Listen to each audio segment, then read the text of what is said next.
বুদ্ধির দরকার নাই, আপনি আমাকে 5 শব্দের দোয়া শিখাইলে আমি আলী খুশি হয়ে যাব। সুবহানাল্লাহ পড়বেন না তো সবাই? এবার 5 শব্দের দোয়া শিখে বাসায় আসছে, হাদিসে আসছে আলী এবং ফাতেমা এই 5 শব্দের দোয়া দিয়ে ধৈর্যের সাথে আমল করেছে। কয়েকদিন পরে তাদের ঘরে আল্লাহ বরকত দিয়ে ভরপুর করে দিয়েছে। কোন সবাই সুবহানাল্লাহ? আমার কলিজার টুকরা কুষ্টিয়াবাসী, কেমন আছেন আপনারা সবাই? আপনারা কি আমাকে চেনেন? ফেসবুকে দেখেছেন কখনো?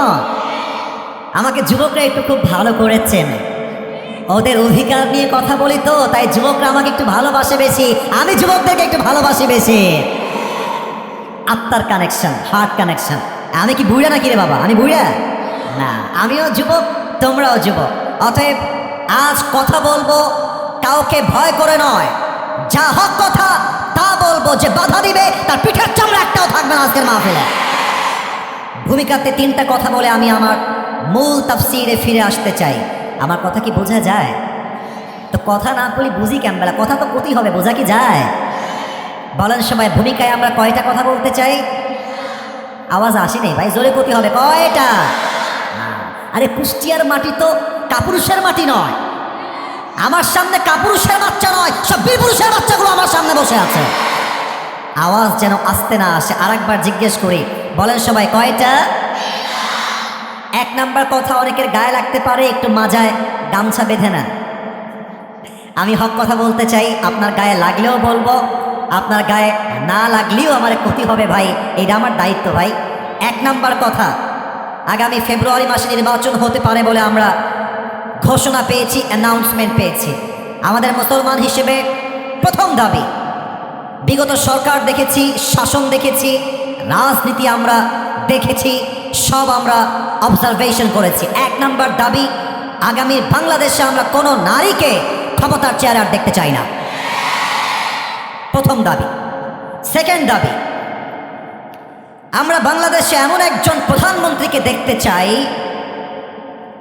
আমার দেশের প্রধানমন্ত্রী এমন এক পুরুষ হবে যে প্রধানমন্ত্রী চাইলে জাতীয় সংসদে দাঁড়িয়ে দেশের পক্ষে যেমন বক্তব্য দিবে, আমার দেশের প্রধানমন্ত্রী চাইলে ঢাকা জাতীয় মসজিদ বাইতুল মুকাররমে দাঁড়িয়ে জুমার খুতবা দেওয়ার যোগ্যতাও রাখবে। হাত তুলে বলো ঠিক কিনা?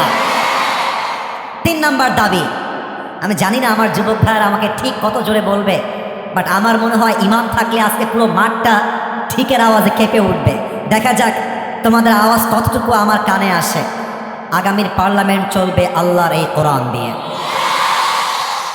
দ্বিমত না একমত? সংসদে কোরআন চলবে, পার্লামেন্টে কোরআন চলবে, আমরা সবাই চাই কি চাই না? মাঝে মাঝে মাহফিলে নো নো তাকবীর is not the perfect time for তাকবীর, লেটস মেক ইট বেটার। আর একটু পরে আমার তাকবীর দিব। অনেকে দেখবেন মাহফিলের মাঝেই চিৎকার দিয়ে বলে, হুজুর রাজনীতির কথা বাদ দেন, কোরআন থেকে কথা বলেন, কোরআনের ওয়াজ করেন, তাফসীর করেন। ইটস জাস্ট লাইক, তার ভাবটা হচ্ছে এমন, মনে হয় কোরআনে কোনো রাজনীতি নেই। কোরআনের রাজনীতি ছাড়া যারাই রাজনীতি করে তারা রাজনীতি নয়, তারা রাজনীতির নামে দেশে দুর্নীতি করতে চায়। Quran is not out of politics, politics কোরআনে আছে, রাজনীতি কোরআনে আছে। এখন দেখেন আমরা সংসদে কোরআনটা কেন চাই, আইনটা কেন চাই? জাস্ট গলার জোরে ঠিক বললেই তো হয় না, আপনাকে পয়েন্ট বুঝতে হবে। এখানে জামাত ইসলাম আছেন, অ্যাট দ্য সেম টাইম বিএনপির লোকও আছেন। I respect everyone from my heart. সত্য করে বলছি, আমি জামাত ইসলামকেও ভালোবাসি, বিএনপিকেও ভালোবাসি, এনসিপিকেও আমি ভালোবাসি। I respect everyone from my heart. কলিজার থেকে সবাইকে আমি সম্মান করি।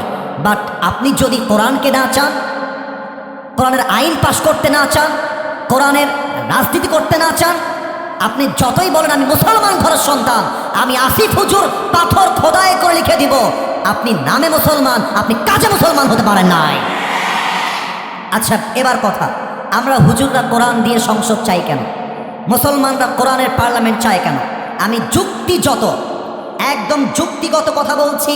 যদি আমার কথার কোনো ভুল হয়, জান আজকে একদম ডিক্লার দিয়ে দিলাম, আপনি দাঁড়িয়ে আমাকে অবজেক্ট করতে পারবেন, বাধা দিতে পারবেন, প্রশ্ন করতে পারবেন। আর যদি আমার প্রত্যেকটা কথা কোরআন থেকে হয়, হাদিস